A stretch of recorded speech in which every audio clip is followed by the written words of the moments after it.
upon a time, there was a man named Felix. He was a space captain aboard his ship, the SS Cheese Weasel. He did not agree with the name of his ship, but he was not one to break the chain of command, and once the order came through for the name of his ship, he was bound by honour and duty. One day, he was roused from his bunk in his personal chamber by the sound of a slight thud outside his door. He hurriedly dressed himself in his ceremonial robes, as that was the closest garment to hand. He opened the door and saw one of his crewmen lying seemingly unconscious on the floor. He checked for a pulse, but found none. The crewman was dead. Felix entered the next room hurriedly, looking for help, but no one was to be seen.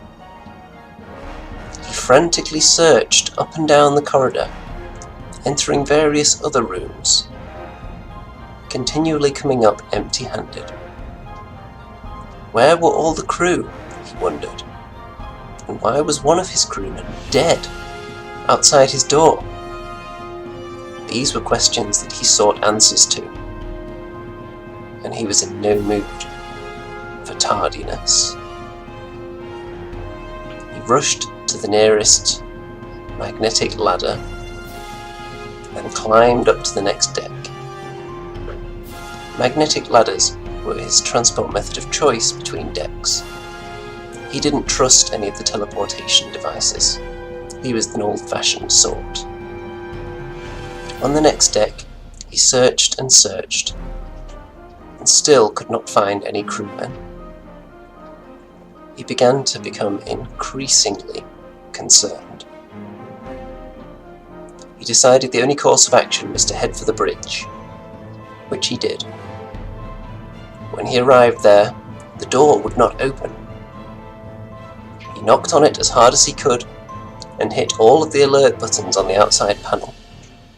Still nothing.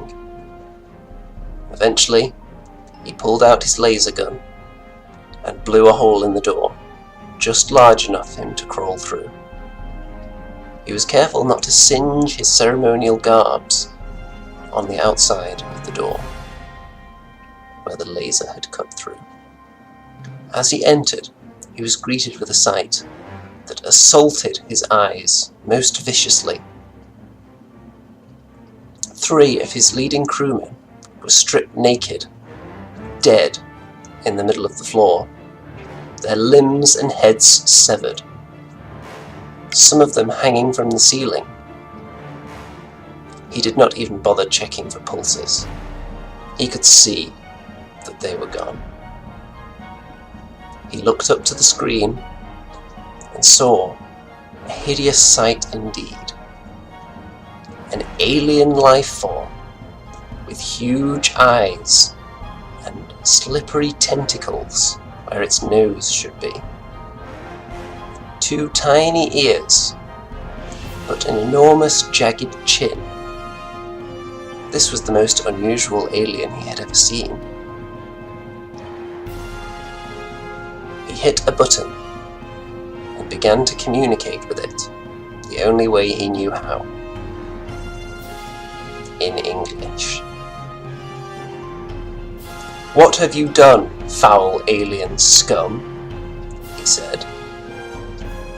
The alien quivered its nose, but did not respond in any tongue that he understood. It made a series of rasping, barely humanoid noises. Felix spoke up again. "I do not understand you, alien scum. Speak my language or prepare to be blown out of the sky." The alien's nose shifted slightly, and it raised up a filthy, disgusting, pus-filled hand with 3 fingers. it reached out and touched, presumably its screen, and suddenly Felix was able to understand its every word. The alien said, "Captain Felix, I have massacred your crew, but it was your doing. When you sped through the Granolia system, your thrusters destroyed my home planet of Felix was shocked. He claimed to never have heard of the planet. The alien did not buy his explanation for 1 second. Felix pleaded with the alien. "Please, if any of my crew are still alive, release them and let us go on our way. If we have slighted you in some way, I apologize. It was not our intent to do so." The alien responded to him, "It is too late for that, Captain Felix. It is time for you to join your crew in the place you humans call hell."